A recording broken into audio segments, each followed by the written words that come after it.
Class 9 তোমাদের বল ও গতি চ্যাপ্টারের নেক্সট ভিডিও শুরু হলো। এরপরে যেটা পড়াবো সেটা হচ্ছে গতি সমীকরণ এবং গতি সংক্রান্ত কয়েকটা ভৌত রাশি। আচ্ছা, তাহলে দেখো প্রথমে যেটা বলেছে, প্রথমে হচ্ছে দূরত্ব। অর্থাৎ দূরত্বটা কি? দূরত্ব খুব সোজা ব্যাপার, যে সময়ের সঙ্গে একটি বস্তুর বা কণার অবস্থানের পরিবর্তন হলে, অর্থাৎ একটা বস্তু এক জায়গা থেকে এক জায়গায় গেল, স্থান পরিবর্তন করলো। মনে করো এই বস্তুটা এখানে ছিল, সেখান থেকে সে এখানে গেল, এইভাবে তার স্থান পরিবর্তন হলো। তাহলে সে এইভাবেও স্থান পরিবর্তন করতে পারে এরকম ভাবে, বা এইভাবে এঁকে বেঁকেও স্থান পরিবর্তন করতে পারে, বা সোজা ভাবেও স্থান পরিবর্তন করতে পারে, সোজা ভাবে। তাহলে এই যে বস্তুর যে অবস্থানের পরিবর্তন হলো, তাহলে তার প্রাথমিক এবং অন্তিম অবস্থানের মাঝে যে অতিক্রান্ত দূরত্ব, সেটাই হচ্ছে দূরত্ব। আমি এখানে লিখেছি যে গতিশীল বস্তু দ্বারা অতিক্রান্ত দূরত্ব। এবার এই অতিক্রান্ত দূরত্ব এটা সরল পথেও হতে, সোজা সরল রৈখিক পথেও হতে পারে, বক্র পথেও হতে পারে, বৃত্তাকার পথেও হতে পারে, যেভাবেই হোক হতে পারে, কিন্তু এটা হচ্ছে অতিক্রান্ত দূরত্ব। তাহলে সেই অতিক্রান্ত দূরত্বটা আমরা, সেটা হচ্ছে দূরত্বের তলায় একটা মান আছে, সেটাকেই বলা হচ্ছে দূরত্ব, অর্থাৎ গতিশীল কণা দ্বারা অতিক্রান্ত পথ। তাহলে দূরত্ব হলো একটি স্কেলার রাশি, এবং তোমরা জানো যে দৈর্ঘ্যের একক হচ্ছে মিটার বা সেন্টিমিটার। সেক্ষেত্রে দূরত্বও আমরা মিটার বা সেন্টিমিটার এককে মাপবো। তাহলে এর একক হচ্ছে মিটার বা সেন্টিমিটার। এবার যেটা পড়াবো সেটা হচ্ছে সরণ। সরণটা কি? গতিশীল বস্তু দ্বারা অতিক্রান্ত সরল রৈখিক দূরত্ব। বোর্ড ওয়ার্কটা তোমরা অল্প অল্প করে অবশ্যই খাতায় লিখে পড়বে, কারণ এটা যদি বোর্ড ওয়ার্কটা লিখে পড়ো তাহলে কিন্তু পড়াটা তৈরি করতে সুবিধা হবে। আচ্ছা, তাহলে কি বললাম? যে গতিশীল বস্তু দ্বারা অতিক্রান্ত সরল রৈখিক দূরত্ব। দেখো সরল রৈখিকটা আমি আন্ডারলাইন করেছি। দূরত্ব আর সরণের মধ্যে কিন্তু এটাই তফাৎ, যে দূরত্ব, একটা বস্তু এতটা দূরত্ব অতিক্রম করেছে মানে সে বক্রপথে বা সরল রৈখিক পথে যেভাবেই হোক সে দূরত্ব অতিক্রম করেছে। কিন্তু সরণ হলো সরল রৈখিক দূরত্ব। তার মানে একটা বস্তু যদি একটা বক্রপথে কোনো দূরত্ব অতিক্রম করে, তাহলে তার যে প্রাথমিক অবস্থান এবং তার অন্তিম অবস্থানকে একটা সরল রেখা দিয়ে যুক্ত করা হবে, এবং তাতে যেটা বেরোবে, যে দৈর্ঘ্যটা বেরোবে, সেটাই হচ্ছে তার সরণ। সরণের এককও হচ্ছে মিটার বা সেন্টিমিটার। কিন্তু একটা কথা বলার, যে দূরত্ব কিন্তু কোনো দূরত্বের কোনো অভিমুখ নেই। অতিক্রান্ত দূরত্বটা তুমি, অতিক্রান্ত পথটা তুমি মাপছো, কিন্তু সরণ যেহেতু সরল রৈখিক, তাহলে সরল রৈখিক হলে তার নির্দিষ্ট একটা অভিমুখ আছে। তার মানে এই যে অতিক্রান্ত দূরত্ব, এই দূরত্বের একটা নির্দিষ্ট অভিমুখ আছে, অর্থাৎ সরণ একটা ভেক্টর রাশি, সরণের একটা অভিমুখ আছে। এখানে আমি একটা এক্সাম্পল দেখিয়েছি, দেখো যে একটা বস্তু এ বিন্দুতে ছিল, বা একটা মনে করো একটা মানুষ, সে এ বিন্দুতে আছে, সে এ বিন্দু থেকে বি বিন্দুতে এসছে 3 মিটার পথ অতিক্রম করে, আবার বি বিন্দু থেকে সি বিন্দুতে গেছে 4 মিটার পথ অতিক্রম করে। তাহলে সেই ব্যক্তি কতটা দূরত্ব অতিক্রম করেছে? তাহলে দূরত্ব যদি অতিক্রম করে, সেক্ষেত্রে কি? A B plus B C. দেখো এবি প্লাস বিসি বেরোলো।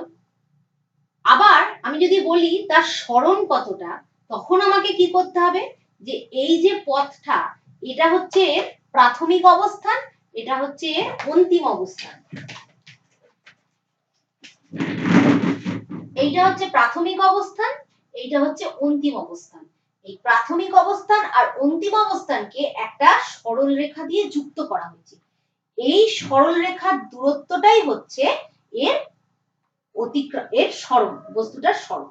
তা এক্ষেত্রে দেখো এটা একটা সমকোণী ত্রিভুজ গঠিত হয়েছে। তাহলে এই সমকোণে ত্রিভুজের অতিভুজের দৈর্ঘ্যটা বার করতে হবে। তো আমি সেটা করেছি, করে বেরিয়েছে 5 মিটার। ঠিক আছে? তাহলে একটা কথা বলি যে একটা বস্তু কণা, সেই বস্তু কণা একটা জায়গা থেকে স্টার্ট করলো, করে সে আবার সেখানেই ফিরে এলো। সেক্ষেত্রে ধরো একটা বস্তু একটা বৃত্তাকার পথে ঘুরছে,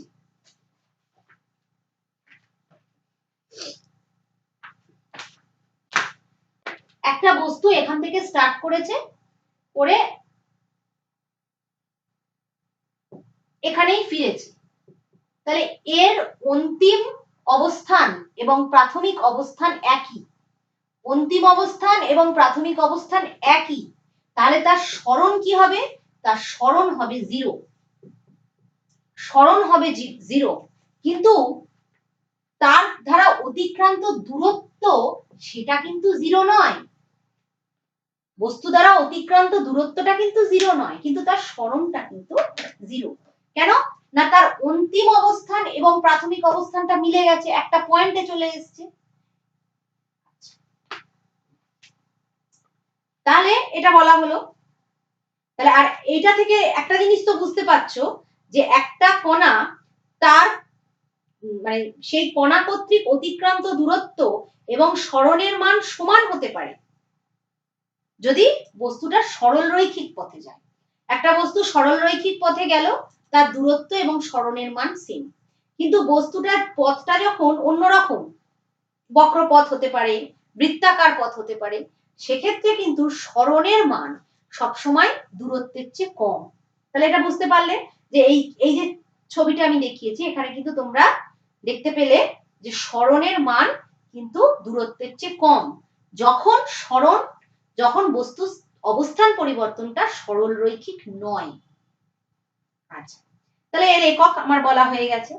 এবার এদের মধ্যে একটা পার্থক্য আছে, তাহলে আমি পার্থক্যটা কিন্তু নিশ্চয়ই বুঝতে পারছো যে এটা হচ্ছে অতিক্রান্ত দূরত্ব আর এটা হচ্ছে সরল রৈখিক দূরত্ব। আর দূরত্বের কি আছে? মান আছে, অভিমুখ নেই, কিন্তু সরণের মান এবং অভিমুখ উভয়ই আছে। আর একটি গতিশীল বস্তু দ্বারা অতিক্রান্ত দূরত্ব কিন্তু কখনো 0 নয়, কারণ সে তো কিছুটা দূরত্ব গেছে, সে তো কিছুটা মানে রাস্তা কভার করেছে, সেটা কিন্তু 0 নয়। কিন্তু তার সরণ 0 হতে পারে, কারণ বৃত্তাকার পথে তার অন্তিম অবস্থান এবং প্রাথমিক অবস্থান যদি মিলে যায় তাহলে কিন্তু তার সরণ 0। আচ্ছা, একটি বস্তু দ্বারা অতিক্রান্ত দূরত্ব সরণের সমান হতে পারে বা তার চেয়ে বেশি হতে পারে, কিন্তু সরণ অতিক্রান্ত দূরত্বের চেয়ে কম হয় অথবা সমান। আচ্ছা, এরপরে যেটা বলবো সেটা হচ্ছে দ্রুতি। তাহলে দ্রুতিটা কি? দ্রুতি হচ্ছে একটি কণা বা বস্তুর সময়ের সাপেক্ষে অবস্থান পরিবর্তনের হার। অর্থাৎ দ্রুতি কি? অতিক্রান্ত দূরত্ব কতটা টাইমে সে অতিক্রম করেছে সেটা দিয়ে ভাগ করলেই আমি পেয়ে যাব। তাহলে বস্তুর অবস্থান পরিবর্তনের হার কি?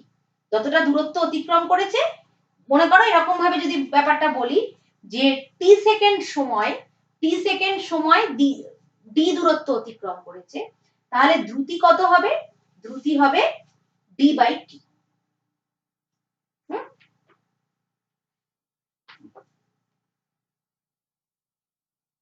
আচ্ছা,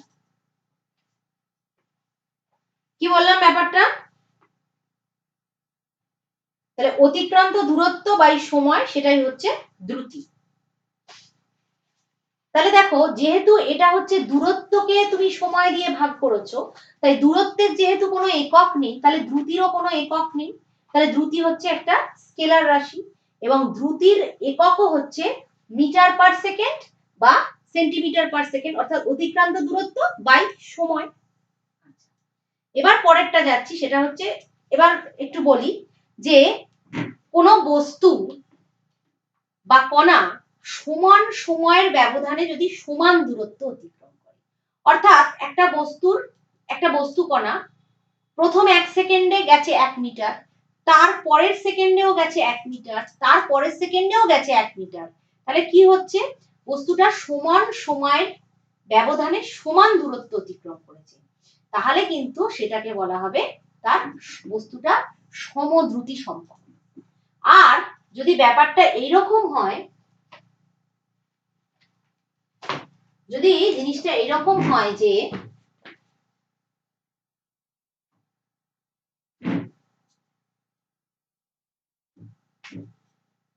যে প্রথম 1 সেকেন্ডে গেছে 1 মিটার, দ্বিতীয় 1 সেকেন্ডে গেছে 2 মিটার, তৃতীয় 1 সেকেন্ডে গেছে 3 মিটার, সেক্ষেত্রে আমাকে যদি বললো যে দ্রুতি বার করো, সেক্ষেত্রে আমার গড় দ্রুতি কি হবে?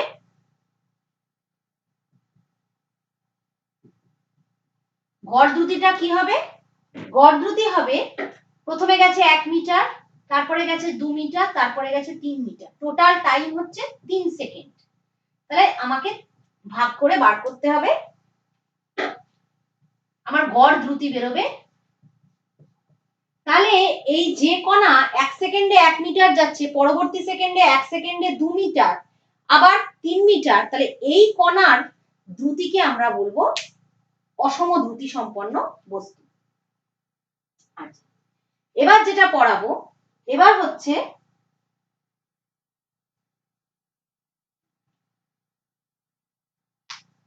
বেগ। তাহলে সময়ের সঙ্গে একটি নির্দিষ্ট দিকে, ব্যাপারটা ভালো করে বুঝবে, যেমন সরণ বলেছিলাম, একটি নির্দিষ্ট দিক বলেছিলাম, ঠিক তেমন ভাবেই এখানে আমি বেগটা বলবো।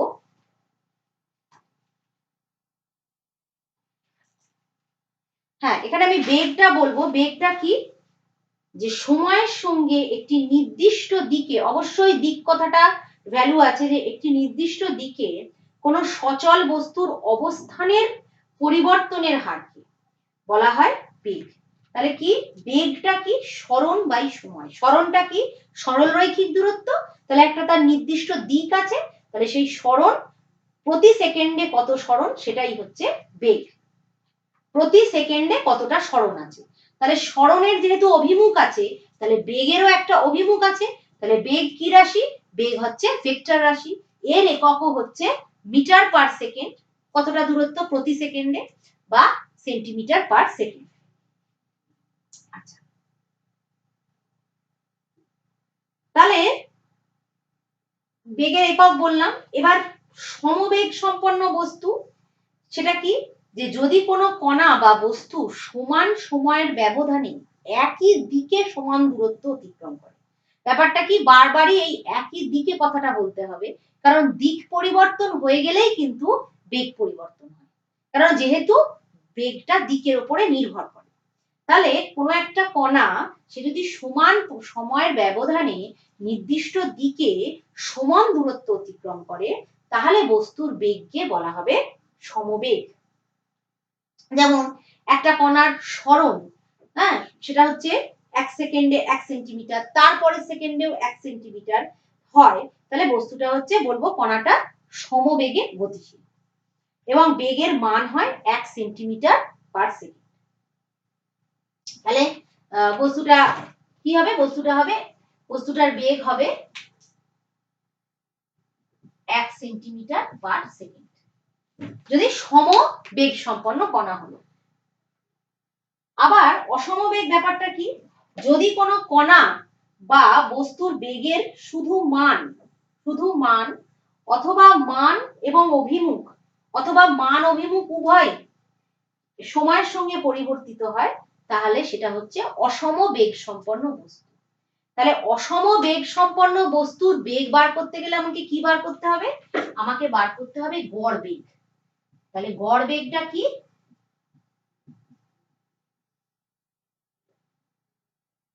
সেটা হচ্ছে মোট সরণ, একইভাবে দ্রুতির মতো, বাই মোট সময়।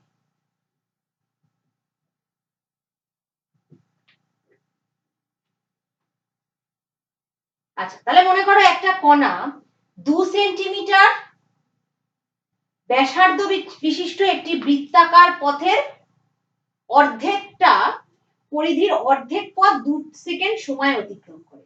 তাহলে কি বলেছে দেখো জিনিসটা ভালো করে, যে একটি কণা 2 সেন্টিমিটার ব্যাসার্ধ বিশিষ্ট একটি বৃত্তাকার পথের পরিধির অর্ধেক পথ 2 সেকেন্ডে অতিক্রম করে এ বি তে পৌঁছয়। তাহলে বস্তুটার কতটা সরণ হয়েছে, এই যে তার প্রাথমিক অবস্থান এবং তার অন্তিম অবস্থানকে যোগ করো একটা লাইন দিয়ে, তাহলে 2 + 2 4 সেন্টিমিটার এই বৃত্তাকার পথে অতিক্রম করেছে। বৃত্তাকার পথটা কেন বলছি না, তার মানে তার প্রতি মুহূর্তে অভিমুখ পরিবর্তন হয়েছে, এই যে প্রতি মুহূর্তে কণার অভিমুখ পরিবর্তন হয়েছে, তার মানে আমাকে গড় বেগ বার করতে হবে। তাহলে কি হলো, এবার এর সরল রৈখিক যে মানে তার সরণটা কত, মানে এই সরল রেখা বরাবর দূরত্বটা কত, সেটা হচ্ছে 2 সেন্টিমিটার প্লাস 2 সেন্টিমিটার 4 সেন্টিমিটার। তাহলে গড় বেগটা কি, এই যে দূরত্বটা সে অতিক্রম করেছে 2 সেকেন্ডে, তাহলে গড় মানে মোট সরণকে মোট সময় দিয়ে ভাগ করে আমি গড় বেগ বার করতে পারি। আচ্ছা, একটি গতিশীল বস্তুর গড় বেগের মান 0 হতে পারে। পারে তো, কেন পারে না, বস্তুটার সরণ যদি 0 হয়, অর্থাৎ প্রাথমিক অবস্থান এবং অন্তিম অবস্থান যদি একই হয়, তাহলে সরণ 0, আর সরণ যদি 0 হয় বস্তুটার বেগ 0। তাহলে একটি আর কি, যে একটি সমদ্রুতি সম্পন্ন বস্তু, মনে করো এই বস্তুটার ক্ষেত্রে এই বস্তুটার এই যে কণাটা, এ কিন্তু সমদ্রুতি সম্পন্ন বস্তু, কারণ প্রতি সেকেন্ডেই সে 2 সেন্টিমিটার করে গেছে, তাহলে একে আমি সমদ্রুতি সম্পন্ন বস্তু বলতে পারি, কিন্তু এ কিন্তু সমবেগ সম্পন্ন নয়। তাহলে একটি সমদ্রুতি সম্পন্ন বস্তু কিন্তু সমবেগ সম্পন্ন নাও হতে পারে। যে একটি বস্তু যদি বৃত্তাকার পথে সমদ্রুতিতে গতিশীল থাকে, তাহলে তার গতি সমবেগ সম্পন্ন হয় না। এই বস্তুটা কিন্তু দেখো সমদ্রুতি সম্পন্ন, কিন্তু এই বস্তুটা হচ্ছে বৃত্তাকার পথে বস্তুটা যাচ্ছে, তাই এ কিন্তু সমবেগ সম্পন্ন নয়। দ্রুতি এবং বেগের মধ্যে পার্থক্য, তাহলে দ্রুতি আর বেগের মধ্যে পার্থক্যটা কি,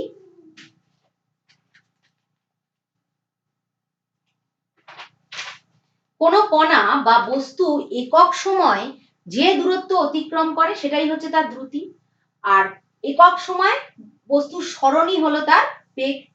দ্রুতি হচ্ছে স্কেলার রাশি, বেগ ভেক্টর রাশি। দ্রুতি, গড় দ্রুতি 0 হবে না একটা গতিশীল বস্তুর ক্ষেত্রে, কারণ দূরত্ব 0 নয় গতিশীল বস্তুর, তাহলে কিন্তু গতিশীল বস্তুর বেগ 0 হতে পারে।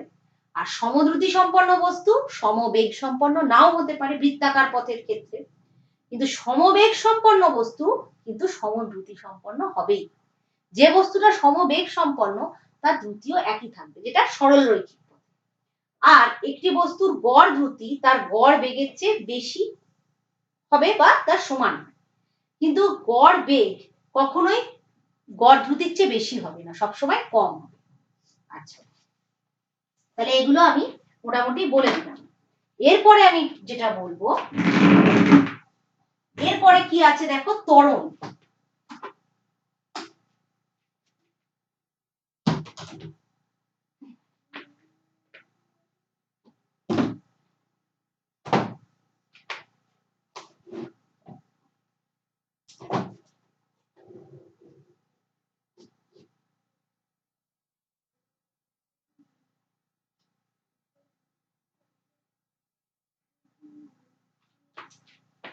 আচ্ছা, এরপরে যেটা আছে সেটা হচ্ছে ত্বরণ।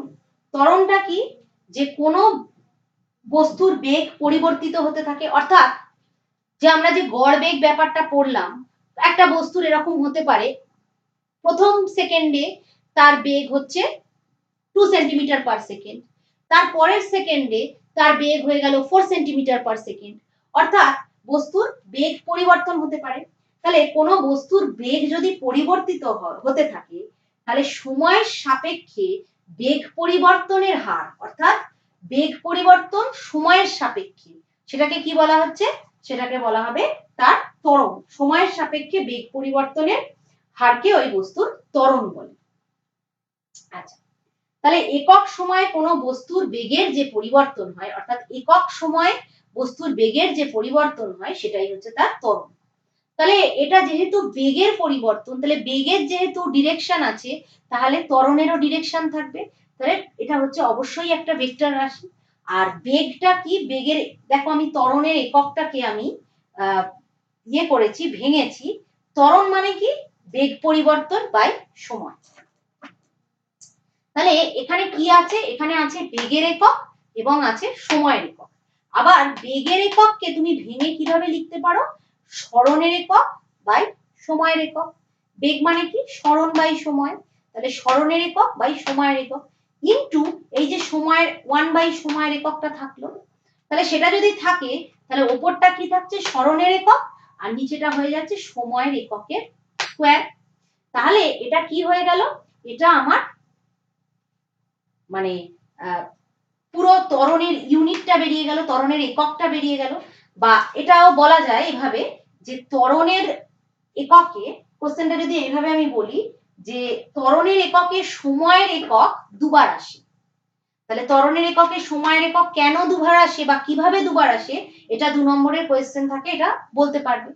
তাহলে এটার রেসপেক্টে আমরা যদি এককটা বলি, সরণের একক মানে মিটার এবং সময়ের একক হচ্ছে সেকেন্ড, তাহলে এখানে যেহেতু সময়টা দুবার আছে তাহলে সেকেন্ড স্কয়ার, তাহলে metre per second square, centimetre per second square. আচ্ছা, তাহলে এটা বলা হলো। আচ্ছা, এবার বলি সমত্বরণ কি, যে কোনো বস্তুর বেগের পরিবর্তন যদি সমান সময়ের ব্যবধানে সমান হয়, মানে প্রত্যেক সেকেন্ডে তার বেগ পরিবর্তনটা সমানভাবে হচ্ছে, তাহলে বস্তুটি সমত্বরণে গতিশীল। আর বস্তুর বেগের পরিবর্তন যদি সমান সময়ের ব্যবধানে সমান না হয়, অর্থাৎ প্রতি সেকেন্ডে বেগ পরিবর্তনটা সমানভাবে হচ্ছে না, হ্যাঁ, তাহলে কি বলা যাবে, বস্তুটি অসম ত্বরণে গতিশীল, বস্তুটি অসম ত্বরণে গতিশীল। আচ্ছা, তাহলে বস্তুর যদি বেগ বাড়ে সময়ের সঙ্গে, তাহলে বস্তুর কি হবে, বস্তুর বেগ বাড়ছে, তার মানে বস্তুটার একটা ত্বরণ আছে, এই জন্য ত্বরণটা হচ্ছে একটা ধনাত্মক রাশি। দেখো, ত্বরণটা হচ্ছে একটা ধনাত্মক রাশি এবং মন্দনটা হচ্ছে একটা, এখানে বলেছি ঋণাত্মক রাশি। মন্দন ব্যাপারটা কি, যে সময়ের সঙ্গে বস্তুর বেগ কমছে, কমতে কমতে একটা সময় জিরো হয়ে যাচ্ছে, এটা হচ্ছে বস্তুর মন্দন। তুমি একটা বস্তুকে তুমি গড়িয়ে দিলে, বস্তুটা যেতে যেতে থেমে গেল, তাহলে বস্তুটা যে থেমে গেল তার মানে নিশ্চয়ই বস্তুটার মানে যেতে যেতে তার বেগটা কমছে, কমতে কমতে এক সময় তার বেগটা জিরো হলো, তাহলে বস্তুটা মন্দন, মানে মন্দনের জন্যই বস্তুটা থেমে গেল।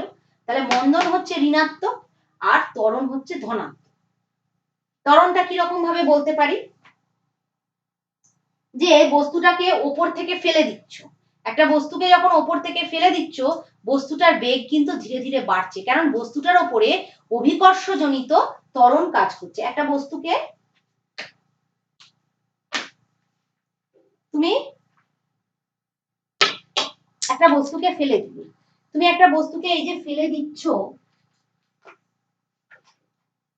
এই যে একটা বস্তুকে ফেলে দিচ্ছ, তাহলে এই যে বস্তুটা পড়ছে এর উপরে কিন্তু অভিকর্ষ বল ক্রিয়া করছে, এই বস্তুটার উপরে কিন্তু অভিকর্ষ বল ক্রিয়া করছে এবং এই অভিকর্ষের জন্যই বস্তুটার মধ্যে যে ত্বরণ সৃষ্টি হচ্ছে সেটা হচ্ছে অভিকর্ষজ ত্বরণ, যেটা বস্তুর বেগটাকে বাড়াচ্ছে। তাহলে এটাকে আমি পজিটিভ বলতে পারি, তাহলে ধনাত্মক। আচ্ছা, কোন বস্তুর ত্বরণ ছাড়া বেগ, কোন বস্তু সমবেগে গতিশীল হলে তার ত্বরণ থাকে না। তাহলে একটা বস্তু বা একটা গাড়ি সে সমবেগে গতিশীল, তার ত্বরণ নেই, তাহলে ত্বরণ জিরো। দেখো আমি এটা লিখেছি যে বস্তু সমবেগে গতিশীল হলে এ, অর্থাৎ ত্বরণ, এখানে আমি এ হিসেবে লিখেছি, ত্বরণ হচ্ছে জিরো। আবার যখন কোনো বস্তুকে তুমি অভিকর্ষের বিপরীতে উপর দিকে ছুড়ে দিচ্ছ, অর্থাৎ বস্তুটাকে তুমি এই উপর দিকে উঠছে, উপর দিকে জিনিসটা ছুড়ে দিচ্ছ, তাহলে উপর দিকে যখন বস্তুটাকে ছুড়ে দিবে, বস্তুর বেগ ক্রমশ কমতে থাকে। যখন তুমি বস্তুটাকে উপর দিকে ছুড়ে দিচ্ছ, তাহলে বস্তুটা আস্তে আস্তে উপরে যাচ্ছে এবং একদম তার টপ পজিশনে গিয়ে বস্তুর বেগ হয়ে যাচ্ছে জিরো, কিন্তু বস্তুর ওপর অভিকর্ষজ ত্বরণ কাজ করছে, তার প্রভাবে বস্তুটা আবার নিচে আসছে। কি বললাম, বস্তুটাকে উপরে ছুঁড়ে দিলে বস্তুটা উপরে গেল, বস্তুটা যত উপরে যাচ্ছে তার বেগ কিন্তু কমতে কমতে একটা সময় তার বেগ হয়ে যাচ্ছে জিরো। তাহলে এই অবস্থায় বস্তুর ওপর অভিকর্ষজ ত্বরণ ক্রিয়া করছে, যার প্রভাবে বস্তুটা আবার নামছে, তাহলে এই যে পজিশন, এই যে স্থির পজিশন, এখানে বস্তুর বেগটা হচ্ছে কি 0, কিন্তু বস্তুর উপর অভিকর্ষজ ত্বরণ ক্রিয়া করছে। আচ্ছা,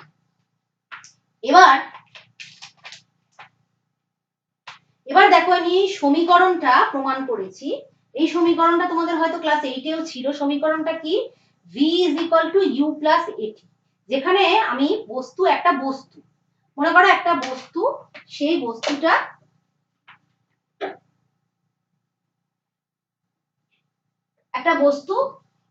তার প্রাথমিক বেগ u এবং বস্তুটা t সেকেন্ড চলেছে, চলার পর তার বেগ হয়েছে v, বস্তুটার উপরে ক্রিয়াশীল ত্বরণ হচ্ছে a। তাহলে বস্তুটার প্রাথমিক বেগ হচ্ছে u, t সময় পরে বস্তুটার বেগ হয়ে গেছে v। তাহলে বস্তুটার উপরে কতটা ত্বরণ ক্রিয়া করেছে সেটা আমরা দেখব। তাহলে বস্তুর ত্বরণ এক্ষেত্রে কি? বেগের পরিবর্তন বাই সময়। তাহলে এখানে বেগটা কিভাবে চেঞ্জ হয়েছে? অন্তিম বেগ থেকে প্রাথমিক বেগ আমি বিয়োগ দিলেই আমি বেগ পরিবর্তনটা জানতে পারবো। তাহলে বেগ পরিবর্তন বাই সময়, সেটাই হচ্ছে তার ত্বরণ। তাহলে তার থেকে আমি কিভাবে রিলেশনটা করেছি, যে টিটাকে উপরে তুলে দিলাম, তাহলে v - u, এই যে v - u = at। এবার v - u = at, v টাকে এই পাশে এনে u টাকে ওই পাশে নিয়ে গেলে তাহলে v u + at, এটা প্রমাণ হলো। এবার দেখো, যদি বস্তুটার প্রাথমিক বেগ 0 হয়, অর্থাৎ বস্তুটা 0 বেগ থেকে ও তোমার ওই অভিকর্ষ ক্রিয়ার ফলে উপর থেকে পতনশীল বস্তু, এই যে অভিকর্ষ ক্রিয়ার ফলে উপর থেকে পতনশীল বস্তু, তাহলে তার ক্ষেত্রে কি হচ্ছে? প্রাথমিক বেগ হচ্ছে 0, u = 0। তাহলে u যদি এখানটা যদি 0 বসে, u এর জায়গাটায় যদি 0 বসে, তাহলে v = at হয়ে যাবে, v = at। বোর্ড ওয়ার্ক গুলো করবে। এবার একটা বলি,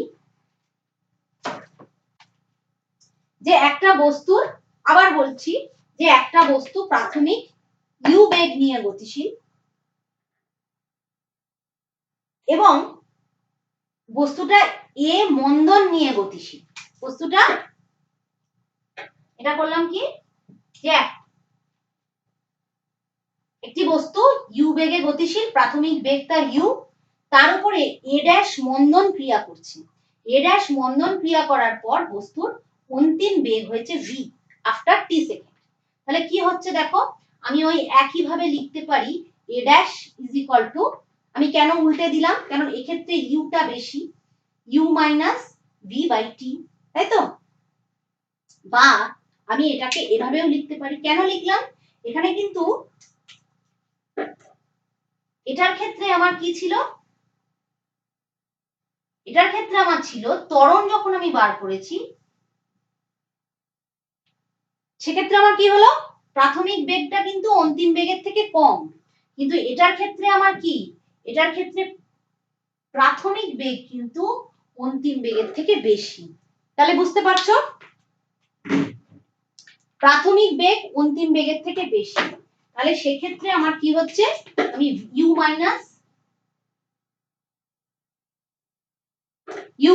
v = t করে আমি এই রিলেশনটা করলাম। দেখবে এটা at = u - v, তাহলে v = u - at।